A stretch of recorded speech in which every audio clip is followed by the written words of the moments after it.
ముఖ్యమంత్రి జగన్మోహన్ రెడ్డిపై రాయి దాడి ఘటన చేసిన సంఘటనలో పోలీసులు కీలక పురోగతి సాధించారు.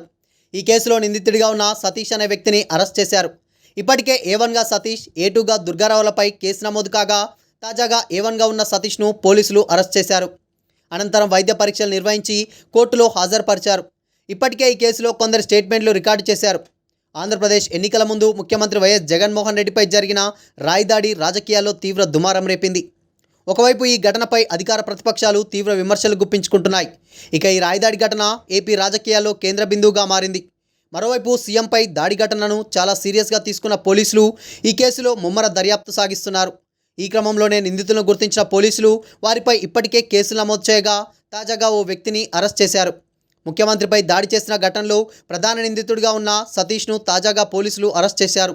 మేమంతా సిద్ధం పేరుతో సీఎం జగన్ రాష్ట్ర వ్యాప్తంగా నిర్వహిస్తున్న బస్సు యాత్రలో భాగంగా ఈ నెల 13వ తేదీన ఈ రాయి దాడి జరిగింది.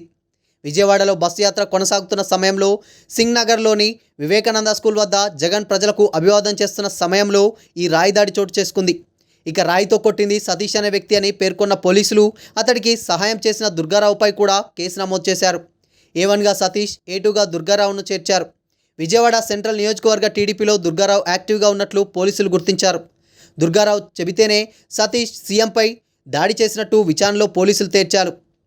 బస్సుకు 20 అడుగుల దూరం నుంచి వివేకానంద స్కూల్ పక్కన రోడ్డుపై ఉన్న సతీష్ సిమెంట్ రాయి ముక్కతో బస్సుపై యాత్ర చేస్తున్న జగన్మోహన్ రెడ్డిపై దాడి చేసినట్లు పోలీసులు వెల్లడించారు.